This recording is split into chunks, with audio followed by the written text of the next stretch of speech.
पीपीजीसीएल plant 12 में viral से गिरकर मजदूर की मौत। प्लांट के अधिकारियों के द्वारा मजदूर की लाश को गायब करने की कोशिश की। 24 घंटे पहले हुई थी मजदूर की मौत, लेकिन किसी भी साथी कर्मचारी को भनक तक नहीं लगी। साथी कर्मचारियों को घटना की जानकारी होने पर कई संगठनों ने गेट बंद करके मृतक मजदूर के हक की लड़ाई लगी। प्रयागराज जनपद के यमुनापार इलाके के पीपीजीसीएल पावर प्लांट 12 में 80 फीट ऊंची वायलर से एक मजदूर की गिरकर मौत हो गई। घटना के साथ ही मजदूरों में आक्रोश व्याप्त है, जिससे मजदूरों ने प्लांट के मेन गेट को बंद करके काम को बंद कर डेड बॉडी के साथ प्लांट के अंदर बैठ गए। बता दें, प्रयागराज जनपद के यमुनापार इलाके के Prayagraj power generation private limited द्वारा टाटा ग्रुप द्वारा पावर प्लांट संचालित किया जा रहा है। इसी पावर प्लांट में लगभग 15 दिनों से वायलर नंबर 1 पर ब्रेक डाउन करके वायलर की रिपेयरिंग बाहर से आए हुए मजदूरों द्वारा सर्विसिंग की जा रही है। इसी वायलर में भगवान दास नामक मजदूर, जो कि सोनभद्र जिले का रहने वाला था, वह भी काम कर रहा था, जो कल 80 फीट की ऊंचाई से काम करते हुए गिरा, जिससे भगवान दास की मौत हो गई।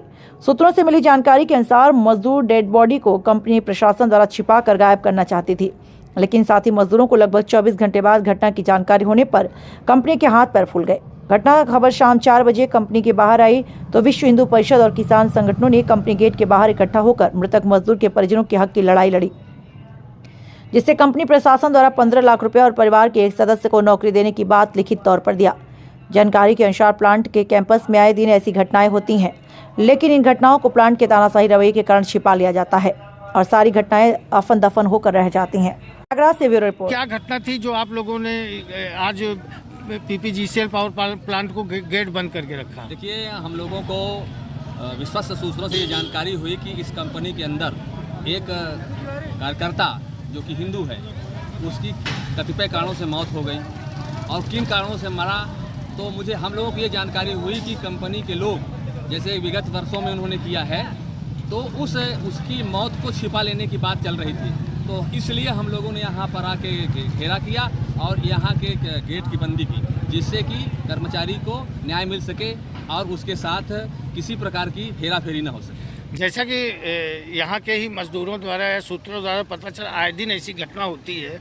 कुछ घटना तो पता चल जाती है, जो घटना नहीं पता चलती उसकी डेड बॉडी को गायब कर दिया जाता है। इसमें आपका संगठन क्या करेगा? देखिए, ऐसा हमेशा होता रहा है और विगत वर्षों में भी जिस बात की जानकारी हम लोगों को हो जाती है, हम लोग आते हैं और कर्मचारियों के हित की लड़ाई लड़ते हैं और उनको उनका हक दिलाने का पूरा प्रयास करते हैं। आइंदा भी, आगे भी चल के अगर इस तरह की घटनाएं होती हैं और यहाँ का जो कंपनी है और कंपनी का जो संगठन है अगर किसी भी तरीके से कर्मचारियों को उत्पीड़ित करने का प्रयास करेगा या किसी मृत व्यक्ति को हेराफेरी या छिपाने की बात करेगा, तो हम उठ खड़े होंगे और उसके हित के लिए लड़ेंगे।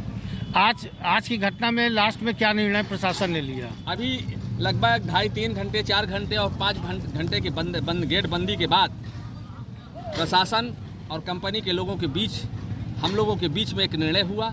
उन्होंने मृत कर्मचारी को, उसके परिजनों को 15 लाख रुपए नगद और उसके घर के एक व्यक्ति को टाटा में रेगुलर नौकरी देने की बात कही है। इसके बाद जो एक कर्मचारी है, क्योंकि जैसा कि नियम है, उसका जो है किन कारणों से मृत्यु हुई ये भी हम जानना चाहते हैं, इसलिए उसका पोस्टमार्टम होगा और पोस्टमार्टम के बाद ये पता चलेगा कि कैसे उसकी मृत्यु हुई। और फिर यही कंपनी के लोगों से बात हुई है, वो उनको ले जाएंगे और उनके घर तक पहुंचाएंगे, वो जहां का है, और वहां पर उनके अंत्येष्टि की क्रिया की भी उन्होंने जिम्मेदारी ली है। जैसे कि कंपनी की ये तानाशाही कब तक चलती रहेगी? कंपनी की तानाशाही ये तब तक चलती रहेगी जब तक कंपनी के कर्मचारी खुद उठ खड़े नहीं होते, और इनको उठ खड़ा होना होगा। और इन कंपनी के जो लोग हैं, इनको कर्मचारियों के हित में, मृत कर्मचारियों के लिए एक निश्चित नियमावली बनानी चाहिए कि मरे हुए कर्मचारियों के साथ इनको क्या करना चाहिए। ये जो 15 लाख रुपए इन्होंने इतने संघर्ष के बाद दिया है, इसको भी हम कम मानते हैं। हमारा ये मानना है कि जब कोई यहाँ का कर्मचारी मर जाए तो कम से कम उसके परिजनों को 50 लाख रुपए दिया जाए और उसके घर के लोगों को रेगुलर नौकरी दी जाए। आपका नाम और परिचय? मेरा नाम चंद्रधान पांडे है। मैं इस जमुनापार जिले का जिला अध्यक्ष हूँ विश्व हिंदू परिषद। आज की क्या घटना थी?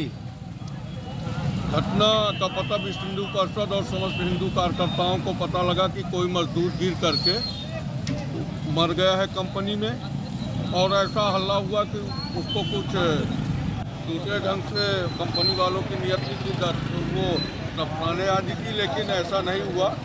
अधिकारियों के आने पे समस्त यहाँ के मजदूर बंधु और पदाधिकारी बंधु, विश्व हिंदू परिषद के जिला अध्यक्ष महोदय चंद्रधान पांडे जी, जिला उपाध्यक्ष मनोज जी विनय जी, जिला गौरक्षा अध्यक्ष, जिला गौरक्षा प्रमुख विजय पांडे, आज सब लोगों ने, और आदर्श जी, धर्मेंद्र जी, ऐसे ऐसे सब पदाधिकारी आए और बात से इसका जो है समझौता हुआ। उस मजदूर को इन लोगों ने 15 लाख रुपए, उसके घर वाले को नौकरी और विधवा के लिए जो भी व्यवस्थाएं करने के लिए लिखा है। पोस्टमार्टम के बाद लाश उनके घर तक पहुंचाने की बात। पोस्टमार्टम करने के बाद घर तक उनके लाश पहुंचवाने और दफन आदि की सारी व्यवस्था करने के लिए अधिकारियों से बात हुई, जिसमें चंद्रनाथ पांडे जी, जिला अध्यक्ष। आपका परिचय? जिला गौरक्षा प्रमुख प्रयागराज विश्व हिंदू परिषद। नाम? विजय शंकर पांडे।